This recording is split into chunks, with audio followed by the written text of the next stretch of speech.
Silvina Ábalos, médica intensivista pediátrica de SATI-SAP, jefa de servicio de terapia intensiva del Hospital Materno Infantil Quintana de Jujuy.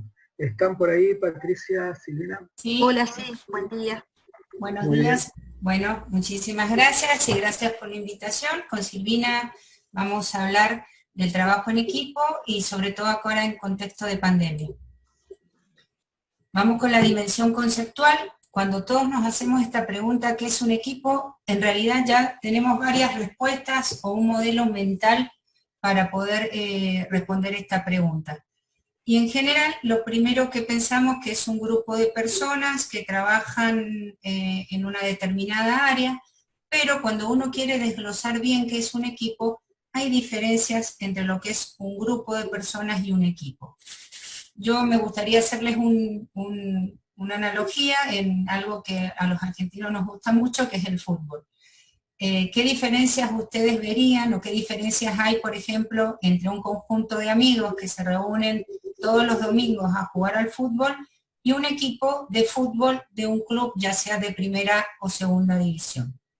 Cuando uno analiza las características y las desmenuza, va a ver que en un equipo de fútbol en realidad hay una preparación previa, hay una estrategia en común, hay un sentimiento de pertenencia a este equipo, hay la presencia de un director técnico y hay una institución que los está incluyendo y que está disponiendo recursos para que este equipo se desarrolle plenamente.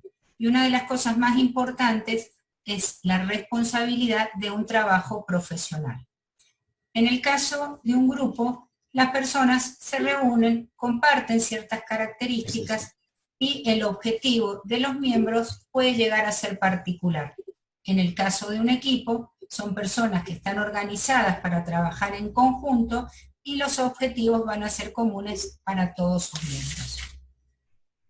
Esto es una cita de Eduardo Salas, que en realidad dice que para trabajar en equipo es necesario aprender técnicas y desarrollar habilidades, y no basta con tener la intención o la voluntad para hacerlo. Ahora bien, tenemos un problema a raíz de esto. ¿Por qué? Porque la medicina moderna es un deporte de equipo, y como en todos los equipos de deportes, mejor nos vamos a desempeñar cuantos más nos entrenemos. Y como dijo en su momento Diego y Marcelo, en nuestras formaciones, ya sea de pregrado, de posgrado, no hemos tenido charlas o materias que pongan en juego nuestras habilidades no técnicas. Y esto nos está demostrando que a pesar de los avances tecnológicos que tenemos actualmente, la información que está disponible y en forma inmediata, la creación de especialidades y subespecialidades, los resultados en salud siguen sin ser óptimos. Hay un número elevado de pacientes que van a sufrir daños o que van a morir como consecuencia de errores médicos. Esto trajo aparejado la aparición de la génesis, o sea, empezamos a estudiar cuáles eran estos errores que por ahí nosotros no estábamos teniendo en cuenta. Y comenzamos a entender e investigar cómo los factores humanos empiezan a dificultar nuestra actividad y contribuyen a la mala calidad de la atención. ¿Qué sabemos hasta ahora? En relación a lo que vimos, que empezamos a desmenuzar estas cuestiones que llevaban a que nos equivocáramos y que hubiesen errores, nos los termina de confirmar la Young Commission, que a través de una serie de estudios determinó que entre un 50 a un 70% de los eventos centinelas y errores en médicos se debían a fallas en comunicación, o sea, había una comunicación ineficaz de los equipos y del trabajo en equipo. Estos errores, a su vez, que en la medida que se iban haciendo más importantes, disminuían los que estaban vinculados a nuestras habilidades clínicas, como por ejemplo hacer un diagnóstico de una enfermedad en forma muy precoz, la administración de medicamentos, el aprendizaje de nuevas técnicas. Esto se vio que ocurría cada vez menos. Y fue coincidente también con lo que ocurrió en la aviación. En la medida que hubieron mayores desarrollos tecnológicos, las fallas técnicas disminuyeron, pero empezaron a aumentar en forma proporcional, casi en un 70 o un 80%, los errores vinculados con la comunicación ineficaz y el trabajo en equipo. O sea que en definitiva, en una gran mayoría de los errores que tenemos actualmente, los factores humanos, la comunicación ineficaz, están como factores primarios o como factores contribuyentes. Entonces, ¿cómo debe ser un equipo? ¿Cómo debería ser nuestro equipo? Esto también lo encontramos en las definiciones de Salas y de Sims, donde un equipo debe ser un grupo de 2 o más personas que interactúan de forma dinámica, interdependiente y adaptativa para alcanzar una misión, un objetivo común y de valor. Dichos profesionales tienen asignadas funciones o roles que deben realizar y permanecerán en el grupo durante un tiempo limitado. ¿Cuáles son las características de los equipos? Si bien, como dijo también Marcelo, y creo que nombró Diego en su momento también, nos hemos basado en la evidencia de otros entornos de alto riesgo, como son las plataformas petroleras, las operaciones tácticas militares, la aviación y las centrales nucleares. Si bien estos equipos tienen características propias, nos ha servido para determinar qué equipos pueden ser exitosos y cuáles son los signos de equipos enfermos que nosotros debemos evitar en nuestra tarea. Dentro de los equipos enfermos vemos que hay una falta de comprensión compartida de la función y de los objetivos que tiene el equipo. Hay un liderazgo débil o, en algunos casos, ausencia de liderazgo. Un clima de trabajo negativo, sensación de desamparo, incompetencia, conflictos, bajo desempeño y, lo peor de todo, responsabilidades no asumidas. Si ustedes recuerdan, en los primeros webinars que compartieron nuestros colegas españoles y nuestros colegas italianos cuando ellos inician la atención en la parte crítica de la pandemia, compartían muchas de las características de los equipos enfermos. Con el correr de los meses, ellos fueron progresando y fueron empatizando la función de su equipo y lograron ir transformándose o por lo menos direccionándose a los equipos exitosos, donde hay una estrecha relación entre la calidad del proceso del equipo y el resultado que se obtiene con la atención del paciente. El desempeño siempre es mayor del equipo que el que se obtiene por los miembros en forma individual. Hay una sensación de amparo, de apoyo mutuo, de pertenencia al equipo, las responsabilidades se comparten y las ideas individuales pueden convertirse en proyectos de todos. Ahora bien, esto es importante, ¿cómo hacemos efectivo nuestro equipo? Y sobre todo en una situación tan crítica que es la pandemia y es en la que estamos ahora, hay componentes esenciales y mecanismos de coordinación. Mecanismos esenciales yo los voy a nombrar someramente, ya que Silvina los va a profundizar, y tenemos el liderazgo. En el liderazgo es importante que tengamos en cuenta que hay distintas concepciones y son todas válidas. Algunas personas dicen que se nace líder, otros que hay que ejercer el liderazgo, y la que más me gusta a mí a veces es que la tarea es el que va a seleccionar al líder.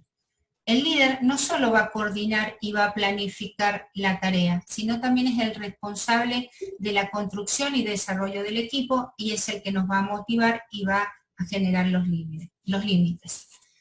Con respecto a la monitorización mutua, esto es la supervisión mutua de errores, y esto es lo que habló Diego de la cultura de seguridad, independientemente del rango.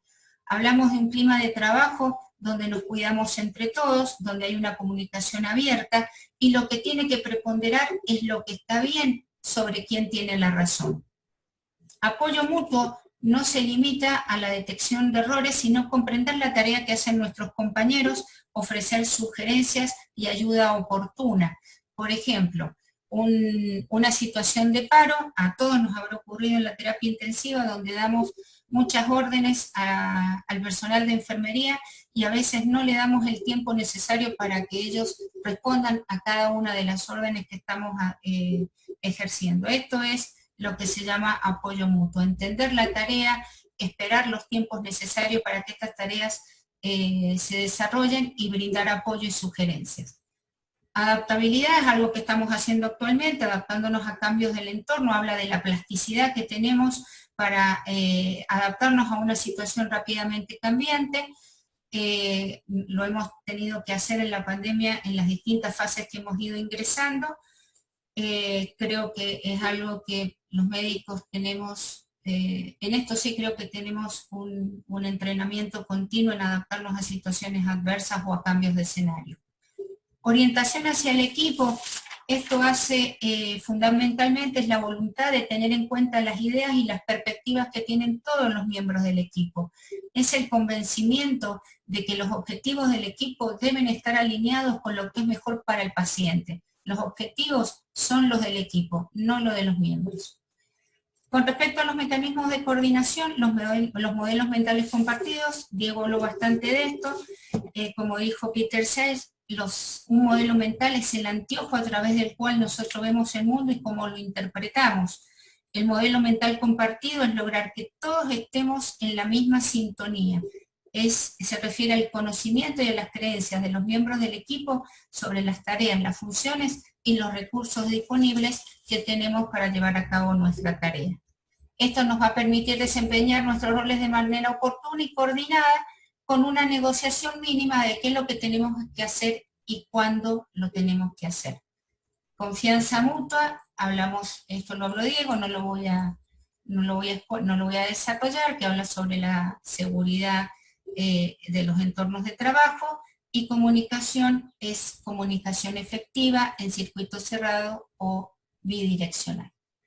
Bueno, muchas gracias y ahora continúa Silvina con el resto de la presentación.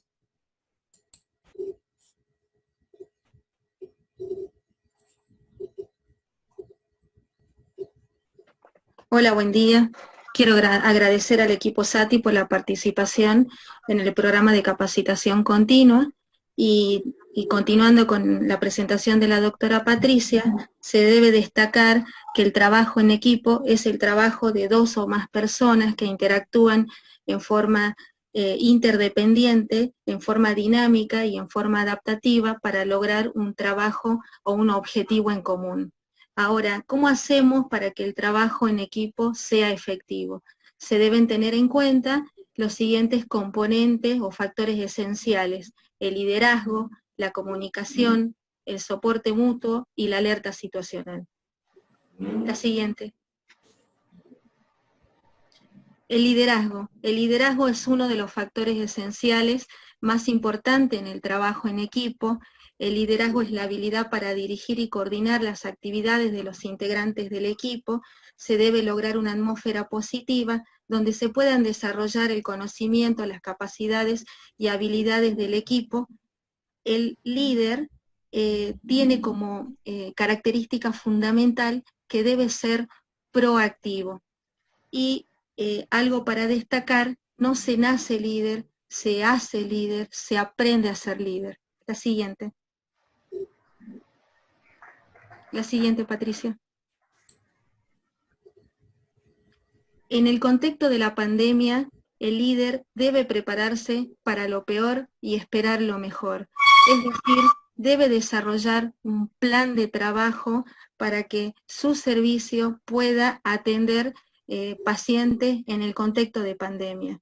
Es decir, manejar y distribuir los recursos de manera efectiva, revisar el desempeño del equipo de trabajo, establecer reglas de convivencia, facilitar que la información se comparta, estimular a los miembros del equipo para que estos se puedan ayudar unos a otros, facilitar la resolución de conflictos, atender el bienestar físico, psíquico y emocional del equipo.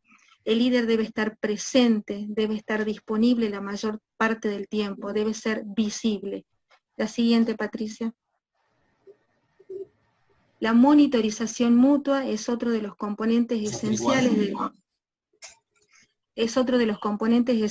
en el trabajo en equipo, y la monitorización mutua es la vigilancia activa del proceso dinámica que se desarrolla en el trabajo en equipo, de manera tal que se puedan detectar fisuras o lapsus de forma precoz y poder realizar una intervención oportuna.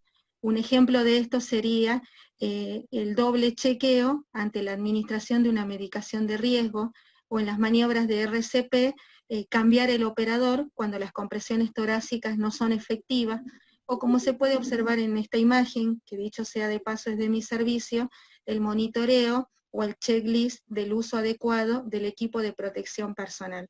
La siguiente, Patricia. El soporte mutuo. El soporte mutuo es monitorear las acciones de cada miembro del equipo, es cuidar la espalda al compañero. Se debe lograr un ambiente empático, afectivo, donde todos los integrantes del equipo deben ser responsables y ofrecer y pedir ayuda, asistir a otro para que pueda cumplir con sus tareas, advertir al equipo de los posibles riesgos, distribuir y asignar correctamente la carga de trabajo. Como ejemplo de soporte mutuo, se puede mencionar que para la atención del paciente COVID, el equipo de trabajo se divida en subequipos o subgrupos que puedan rotar durante la semana para poder atender a los pacientes, y de esta manera se logra distribuir la carga de trabajo con el único objetivo que es cuidar al equipo de salud. La siguiente. La comunicación efectiva, y de esto mucho habló Daniel y Florencia. La comunicación efectiva es el proceso mediante la cual se asegura el intercambio de información en forma clara y precisa entre los integrantes del equipo. La comunicación debe ser bidireccional, debe ser en circuito cerrado, es decir, el emisor transmite el mensaje, el receptor recibe el mensaje y confirma la recepción del mensaje. Un ejemplo de esto, en las maniobras de RCP, el integrante que toma el rol de líder da una orden a uno de los integrantes, da la orden o entrega un mensaje, y este integrante debe informar que recibió la orden y realizar la orden. Un ejemplo sería: doctora Patricia, coloque una vía intraósea. Muy bien, vía intraósea colocada. Doctora Patricia, gracias, administre adrenalina. ¿Sí? Adrenalina colocada. Perfecto. Eso sería el ejemplo de una comunicación en circuito cerrado. Como dijeron en las presentaciones previas, hay muchos trabajos que han logrado relacionar o demostrar la relación que existe entre los eventos adversos, los errores médicos, los eventos centinelas y la falla en la comunicación. Para eso se pueden sugerir intervenciones para mejorar la comunicación.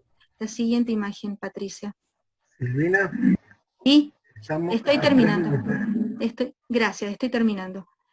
Estas intervenciones que se pueden desarrollar es enseñar estrategias estructuradas y efectivas de comunicación, es decir, en los traspasos de sala, utilizar alguna herramienta estructurada para organizar los pases de sala y disminuir los errores de comunicación.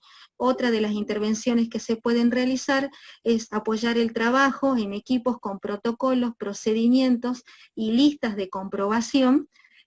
Creo que todas las instituciones en el contexto de esta pandemia hemos sido protagonistas activos en el desarrollo de protocolos bajo la sugerencia o las recomendaciones del Ministerio de Salud, de las sociedades científicas.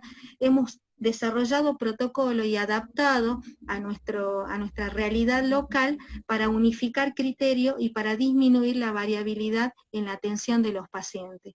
Otra de las recomendaciones, las listas de checklist o cotejo, por ejemplo, las listas de checklist para el uso de equipo de protección personal, para el manejo de la vía aérea, para el RCP, y otro de las recomendaciones, como hablaron mis compañeros previamente, entrenar a los equipos usando simulacro. Y en esto también los servicios han sido protagonistas activos en esta pandemia, en preparar actividades de simulacro para la atención de un paciente COVID, en el traslado del paciente COVID, en el RCP del paciente COVID, en el manejo de la vía aérea. La siguiente, Patricia. Y para finalizar, para reflexionar, en el contexto de las crisis, el sistema de salud debe continuar trabajando garantizando la calidad y seguridad en la atención del paciente en términos humanos, en términos éticos, en términos científicos y técnicos. Y esto se puede lograr mediante el trabajo en equipo.